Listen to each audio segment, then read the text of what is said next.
Car success study point में आपका स्वागत है। तो आज मैं क्लास 12th का हिंदी ऐच्छिक का कंप्लीट सिलेक्शन कराने वाला हूं। तो आप वीडियो को पूरा देखें और आप अगर मेरे चैनल पर नए हैं तो कृपया मेरा चैनल को सब्सक्राइब करें और बेल आइकन को दबाना ना भूलें। तो देखते हैं खंड क अपठित बोध। सबसे पहले निम्नलिखित गद्यांश को ध्यानपूर्वक पढ़ करके और 1 से 4 के लिए सही विकल्प को हमको चयन करना है। ठीक है।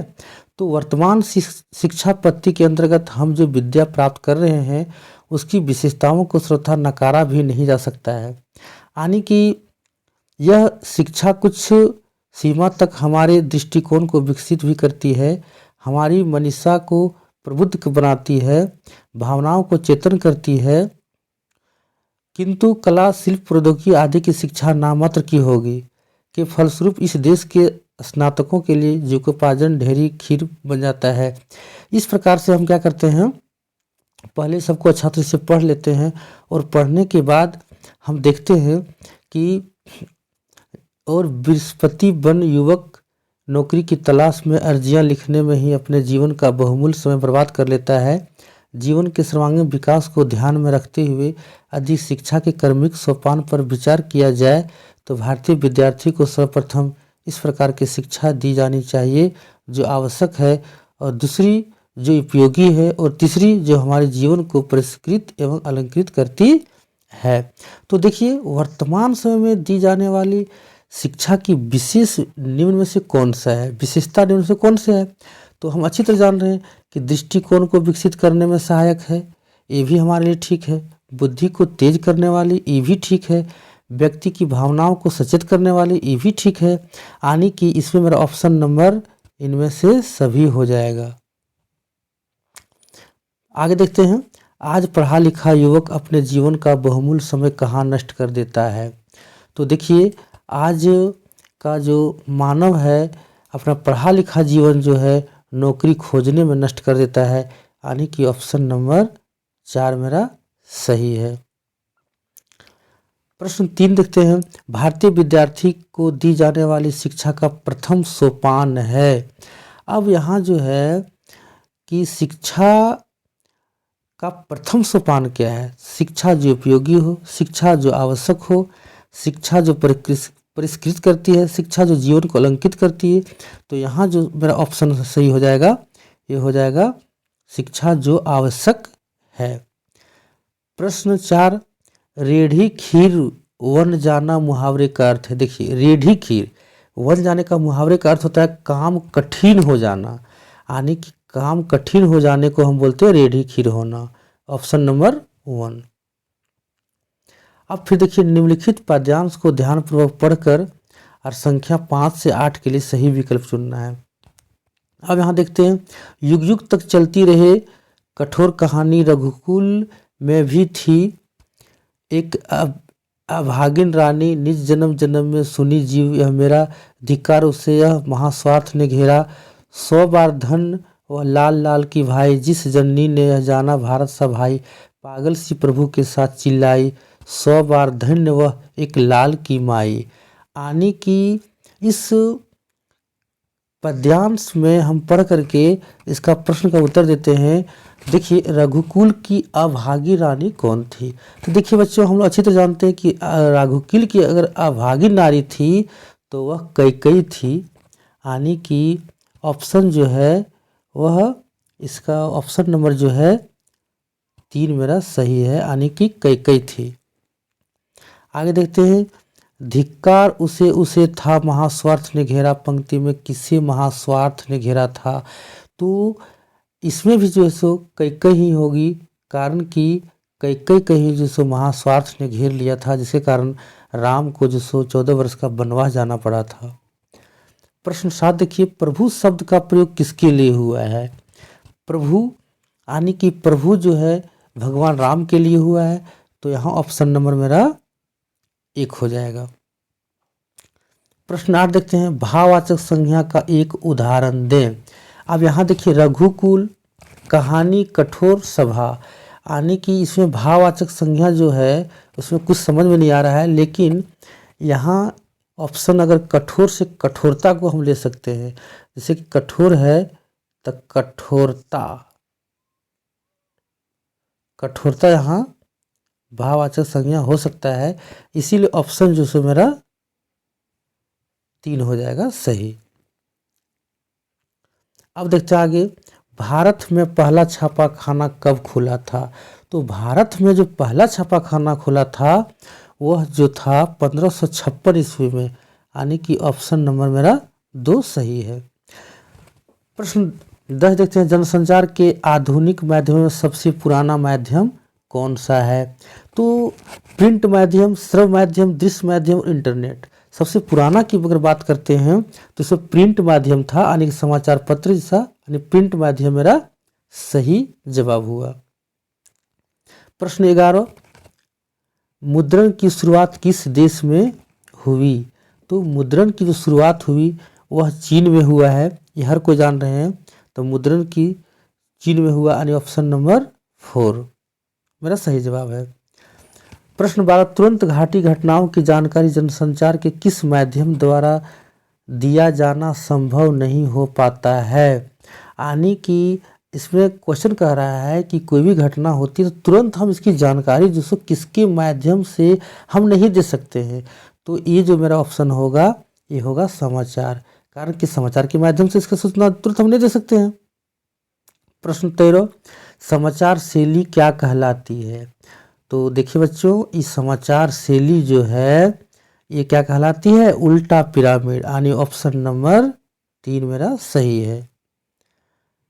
प्रश्न 14, समाचार पढ़ने वाले को क्या कहते हैं? अब समाचार पढ़ने वाले को देखिए, वाचक ये हुआ बोलने वाला, श्रोता यानी सुनने वाला, दृष्टा मतलब देखने वाला, तो इसको हम क्या कहते हैं? ऑप्शन नंबर 4 प्रतिवेदक कहते हैं। प्रश्न 15, फ्रीलांसर पत्रकार का क्या कार्य है? तो फ्रीलांसर पत्रकार का कार्य है ऑप्शन 2 भुगतान के आधार पर अलग अलग समाचार पत्रों के लिए काम करना। प्रश्न 16, कविता की पहली शर्त क्या है? देखिएगा, कविता की पहली जो शर्त है वह शब्दों से मेलजोल, ज्ञान विज्ञान, ध्वनियों से खेल, स्मृति चित्र। तो इसका जो ऑप्शन हो जाएगा ऑप्शन नंबर 1, यानी शब्दों से मेलजोल। प्रश्न 17, साहित्य की कौन सी विद्या पढ़ने सुनने के साथ साथ देखने के तत्व को भी अपने अंदर समेट लेती है? देखिए, कविता, नाटक, कहानी, डायरी, तो इसका सही ऑप्शन होगा नाटक, कारण कि नाटक में ही वो क्षमता है जो विद्या को पढ़ने सुनने के साथ साथ देखने के तत्व को भी अपने अंदर समेट लेती है। तो इसका ऑप्शन नंबर नाटक हो गया। प्रश्न 18, कहानी का केंद्रीय बिंदु क्या कहलाता है? यानी कि कहानी का जो केंद्रीय बिंदु है वह क्या कहलाता है? तो कथनायक, ऑप्शन नंबर 2 मेरा सही हो जाएगा। खंड ग पाठ्यपुस्तक चलते हैं। निम्नलिखित पद्यांश को ध्यान पर पढ़कर प्रश्न 19 से 22 के लिए सही विकल्प का चयन करना है। मुझ भाग्यहीन की तू सब्बल युग वर्ष बाद जब हुई विकल, दुख ही जीवन की कथा रही, क्या कहूँ आज जो नहीं कही। यानी कि यह जो काव्यांश है, यानी कि 19 नंबर कहता है कि प्रस्तुत काव्यांश के कवि कौन हैं? तो इसके कवि जो सो हर कोई जान रहे हैं, इसके कवि जो हैं सूर्यकांत त्रिपाठी निराला जी हैं। प्रश्न भी देते, कवि ने किसे अपना सब्बल कहा है? तो कवि ने यहाँ सब्बल जो सो सरोज को कहा है, जो कि सरोज स्मृति में दिया गया है। ऑप्शन नंबर 3 जो सो मेरा सही हुआ। कवि का जीवन कैसा रहा? तो कवि का जो यहाँ जीवन है वह दुखपूर्ण रहा। हम अच्छी प्रकार जान रहे हैं कि बहुत कवि को दुख झेलना पड़ा था। प्रश्न 22, विकल शब्द का क्या अर्थ है? विकल जो है, विकल शब्द का अर्थ जो यहाँ है वह है व्याकुल, यानी व्याकुल हो जाना। ऑप्शन नंबर 5 मेरा सही है।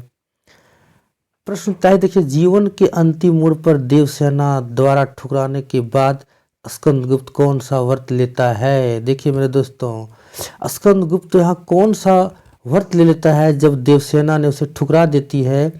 तो स्कंदगुप्त जो है एक बहुत बड़ा आजीवन आने की शादी नहीं करने का व्रत ले लेता है।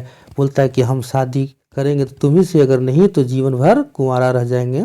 ऑप्शन नंबर 2 मेरा सही हो गया। प्रश्न 24, सत्य कविता में कवि ने जीवन में सत्य की महत्ता को दर्शाने के लिए किसे माध्यम बनाया है? तो सत्य कविता में जीवन में सत्य की महत्ता को दर्शाने के लिए कवि ने महाभारत के पौराणिक संदर्भों को दर्शाया है, यानी कि ऑप्शन नंबर 3 जो सो सही है। आगे चलते हैं। प्रश्न 25, तुलसीदास की प्रसिद्ध रचना इनमें से कौन सी है? तो तुलसीदास जी का जो प्रसिद्ध रचना है वह रामचरित्र मानस है।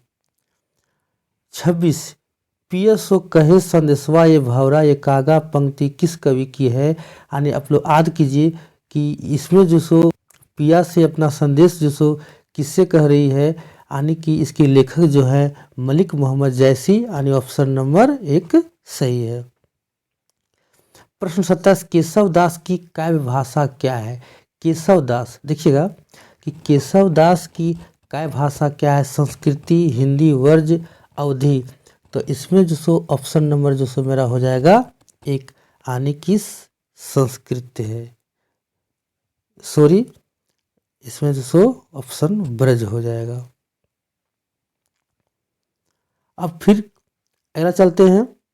निम्नलिखित गद्यांश को ध्यानपूर्वक पढ़ करके 28 से 31 तक ले हम इसका जवाब देंगे।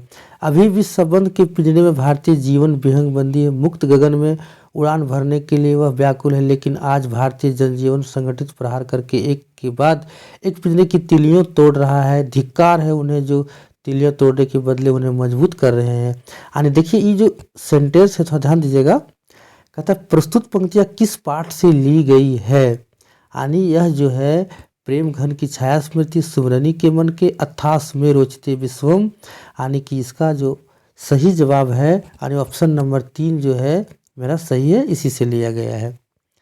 प्रश्न 29 को देखते हैं। प्रस्तुत पंक्तियों के रचनाकार कौन हैं? तो इसके रचनाकार जो हैं वह है राम विलास शर्मा, ऑप्शन नंबर 3 सही है। प्रश्न 30, भारतीय जीवन की विहंग कहाँ बंदी है? तो भारतीय जीवन का विहंग जो है वह कहाँ बंदी है? तो संबंधों के पिंजरे में, यानी ऑप्शन नंबर 4 मेरा सही है। लेखक किससे धिक्कारता है? यहाँ ध्यान दीजिएगा आप लोग कि लेखक जो सो किसे धिक्कार रहा है? मुक्त गगन में उड़ने वाले भरने वाले को, पराधीनता को बढ़ावा देने वाले को, स्वतंत्रता की मांग करने वाले को, यानी कि यहाँ जो मेरा ऑप्शन हो जाएगा वह हो जाएगा ऑप्शन नंबर 6, यानी कि यही मेरा सही हो गया। ठीक है, आगे चलते हैं। रामचंद्र शुक्ल के पिता का तबादला जब हमीरपुर से मिर्जापुर हुआ तब शुक्ल जी की उम्र कितनी थी? तो ध्यान दीजिए आप लोग कि शुक्ल जी की उम्र जो सो उस समय कितनी थी? तो वे उस समय मात्र 8 वर्ष के थे, ऑप्शन नंबर 1। 33, सुमरनी के मन के पाठ के अंतर्गत कितने लघु निबंध हैं?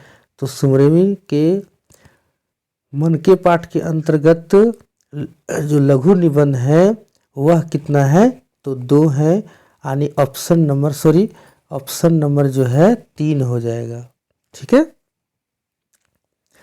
प्रश्न 34, मैं भाई भाभीयों की नौकरियां करके पेट पाल लूँगी, यह कथन किसका है? याद कीजिए बड़ी बहुरिया, यानी कि यह कथन जो सो मोदियान की है। बड़ी बहुरिया की माँ है कि छोटी बहुरिया की है? तो यह कथन जो है बड़ी बहुरिया की है, यानी कि ऑप्शन नंबर 2 मेरा सही है। आगे चलते प्रश्न 35, दूसरा देवदास कहानी की नायिका कौन है? तो दूसरा देवदास की नायिका जो सो पारो है। आगे चलते हैं। कुटज के पौधे की क्या विशेषता है? तो कुटज के पौधे की जो है वो विशेषता है क्या? देखेंगे अपराजय, जीवन शक्ति, स्वावलंबन, आत्मविश्वास, ये सभी। तो इसका ऑप्शन जो होगा ऑप्शन नंबर 1 मेरा सही है। आगे चलते हैं। सूरदास की झोपड़ी पाठ के अंत में सूरदास क्या निश्चय करता है? वह कहता है कि हम मोहल्ला छोड़ने का नहीं, कोई दूसरा काम आरंभ करने का नहीं, पुनः झोपड़ी बनाने का। हाँ, तो बार बार कहता है कि एक बार नहीं, 100 बार नहीं, 1000 बार, यानी जितना बार आग लगेगा हम झोपड़ी जलाएंगे, यानी ऑप्शन नंबर 3 मेरा सही है। अब देखते हैं 38, स्तंभ रह गए रूप और शेखर, सिर्फ झरने के गिरने से शेर को छोड़कर कोई आवाज़ नहीं थी। यह पंक्ति किसकी है? तो यह पंक्ति जो है देखेंगे किसकी है, तो यह पंक्ति विनाश की सभ्यता की है, यानी कि ऑप्शन नंबर मेरा 3 सही है। आप देखते हैं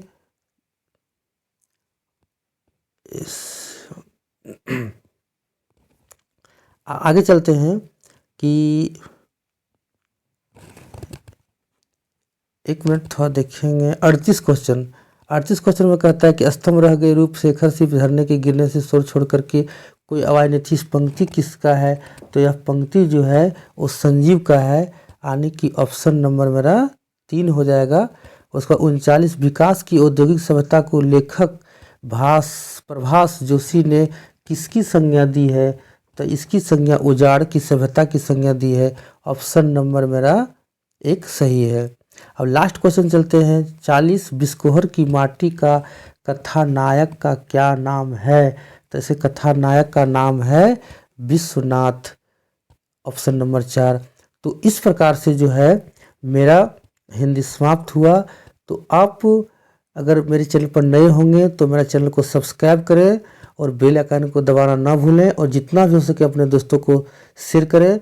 और बहुत जल्द जो है हम हिंदी का सब्जेक्टिव लेकर के आपके पास आएंगे। तब तक के लिए धन्यवाद। जय हिंद।